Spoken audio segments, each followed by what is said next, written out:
Thank you for being here. My name is Jeremy Green. I'm a board-certified dermatologist in Miami, Florida. I practice in Coral Gables, which is about 15 minutes south of downtown Miami. I trained at the University of Miami Department of Dermatology, and then I did a fellowship in laser and cosmetic dermatology at Skincare Physicians in Chestnut Hill, Massachusetts, with Jeff Dover, Mike Kaminer, Ken Arndt, and Tom Rohrer. And then I joined Dr. Fred Brandt and Jolie Kaufman in Miami and practiced. Dr. Brandt passed away in 2015. We're still all together, and we're 6 dermatologists and 1 nurse practitioner. So we're a pretty busy practice. And I love coming to meetings and learning from colleagues and you guys and speaking. So it's really fun to be here.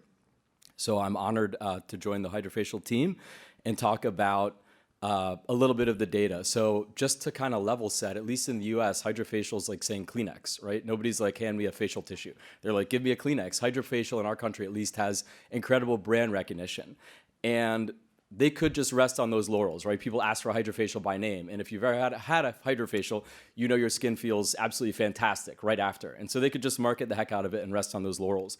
But like Ted showed and like they're doing, they're really committed to understanding and to give a level of scientific rigor to their treatment, which is exciting for us, especially dermatologists. We like data. We're not so interested in smoke and mirrors. We want to really feel like there's rigor and scientific evidence behind what we recommend our patients. And so in that context, they've done a bunch of studies like Ted mentioned, and one study they did to understand more, not just, okay, people feel better, why? What objectively is happening in the skin with Hydrafacial and with their proprietary Hydralock HA booster, which is hyaluronic acid, vitamin B5, fruit extract, and some other stuff they won't tell us. So that's why it's proprietary. So what they did is in New York City, they have an experience center, like a Hydrafacial experience center, and they took 38 adult subjects, all Fitzpatrick skin types, 1 through 6. And they had to have some dry skin, roughness, which probably everyone has in New York City right now, right? It's freezing. Dull skin, the appearance, lack of radiance, or fine lines and wrinkles. And what these patients received was 1 30-minute hydrodermabrasion, 1 30-minute Hydrafacial with this Hydralock HA booster, followed 16 minutes by a red light LED treatment. The endpoints, they looked at these patients immediately after, a day after, and 48 hours after. And they wanted to measure the skin hydration with a corneometer, we'll talk about. They wanted to measure wrinkle reduction, we'll also talk about with a quantificator system. And then, of course, the patient-reported outcomes are important. We want to know how the patients feel. And so here are the results of the Hydrafacial with that Hydralock HA booster. There was immediate increase in hydration. So from before, 455% increase in baseline immediately after with something called a corneometer, which is a probe that has these little glass tips which go 10 to 20 microns in the skin. So they're just in the stratum corneum, the outermost layer of the skin. And so they're measuring the hydration. So 455% increase immediately after, and still the following day, these patients came back the next day and the day after, 338% increase in hydration with an objective probe that the company measured. The other thing that they did, which is really commendable, is they have beautiful before and after pictures because they used a Quantificare LifeViz system. If you haven't seen any of these systems, they're here, and we used Canfield's system in my site, in my study. But these are beautiful systems that take standardized lighting. They're able to measure all sorts of different parameters. But the reason is normally if you see before and afters look this good, you'd be like, oh, they used flash in the after and they didn't use flash in the before. And I'm always telling my patients, be skeptical of company before and after pictures because there'll be a tightening device. And before, the person will be like this, and in the after picture, they're like this. And a lot of patients may not be savvy enough or expert as you guys are to know the difference. And so we have to combat ridiculous expectations from these non-invasive tightening devices because of some of that marketing. So this is the exact opposite. These pictures are real standardized lightings, and notice the light reflex off the cheek. Before and after. This is before and 2 days after. Sustained results. So 48 hours of treatment, these patients still have brightness to their skin. Wrinkle reduction. So like I mentioned, this is not, Hydrafacial saying like, oh, it's 50% better wrinkles. This is the Quantificare system objectively measuring wrinkle length, depth, and width.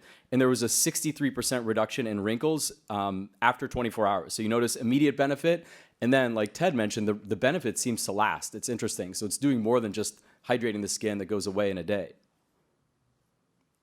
So again, before and after pictures with objective photography, really beautiful light reflex off the skin, improvement in erythema, So, and as I mentioned, even though, so I don't want to poo-poo, how patients feel is probably the most important thing, right? So 98% reported their skin maintained a glowing and brighter appearance. 95% felt their skin is more plump. 94% said it felt firmer. So again, this really piggybacks nicely after what Ted showed us about elasticity, et cetera. And that's 1 day after one treatment. So in conclusion, with this Hydralock HA booster, a single combo treatment increased skin hydration. It was sustained. The skin stayed hydrated, moisturized, prettier 48 hours, and an objective wrinkle reduction. So we're actually doing something. This is not just like, okay, feel better, and then go away and come back sometime. You're actually doing something to the skin with this hydradermabrasion plus HA booster. So that's one, and I wasn't a part of that study. So we thought, okay, how can we use Hydrafacial to expedite healing after laser procedures that we typically do, and maybe even augment results. And one of the treatments that I commonly do in my practice is the Fraxel laser. And we do the 1927 thulium laser. I love it because with the single treatment, it takes about 7 days, but the patient's skin is so much brighter, they're almost universally happy with this treatment. The issue is it takes 7 days where you have what are called MENS, or microepidermal necrotic debris, these little tiny dots on the skin which feel sandpapery.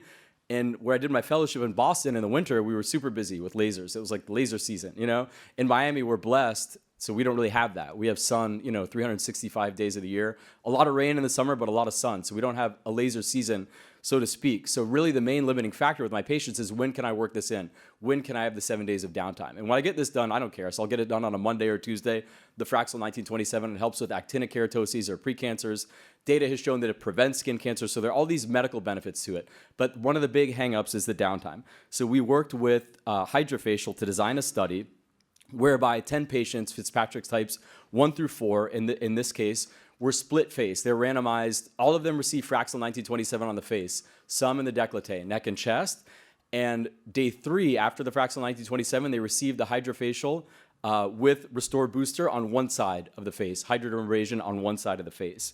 So we wanted to see what the investigator assessment, how investigators felt at day 4, 5, and 7, the Global Aesthetic Improvement Scale, or GAIS, at day 7, rating of all the parameters we talked about: lines, wrinkles, pore size, pigmentation, evidence of MENS on the skin, erythema, and Fraxel tolerability. We asked the subjects, how they felt, their GAIS score as well, and their assessment of all these parameters. And of course, we wanted to check to make sure this is safe to combine, even though it sure seems like nobody's going to be killed with a Hydrafacial device, right? Or the Fraxel laser, thank goodness. So the results were statistically significant improvement in all the parameters. So fine lines and wrinkles, skin color discoloration, visible pores, and radiance on the side with statistically significantly greater improvement on the side with the Hydrafacial done at day 3. And this is what a typical Fraxel 1927 patient looks like.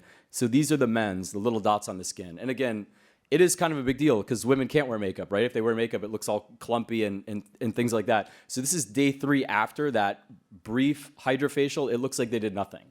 So if you can tell someone that they'll recover from a non-ablative procedure with a week of downtime, if you can have that, and then maybe even augment the results with all the skin quality benefits that Ted was mentioning with the Hydrafacial, it's kind of a no-brainer. And you can package them together. You can bundle it into the price and tell the patient, look, do you want to have half the downtime, then come back in 3 days, have a quick treatment that's going to feel awesome, and then you go about your life. So it actually increases usage in our non-ablative fractional lasers as well as, the Hydrafacial device. It's another way to kind of get that going in your esthetician services in your practice. How did the patients feel? They felt more hydrated. This is out of 10. There were 10 patients, so 90% more hydrated. They felt more confident with the combination. They'd recommend it to their friends. They were satisfied. All the good things. They really preferred the side that was treated with the Hydrafacial. The investigator assessment also, a statistically significant difference from side to side, Hydrafacial treated side versus control, and improvement of fine lines even, things that we didn't really anticipate. I didn't anticipate that there'd be almost like an augmented clinical benefit to the laser by combining it with Hydrafacial. Shorter recovery and improvement in all these parameters. So in conclusion, the improvements in the skin were demonstrated across all endpoints for patients receiving the hydradermabrasion with non-ablative fractional laser, in this case, the 1927 thulium laser in our practice. So with that, it's just a nice thing you could do. It can unlock your downtime, unlock your patients, and really kind of boost your practice by combining this device with your laser treatments. Thank you so much. We're now going to transition into a panel discussion where we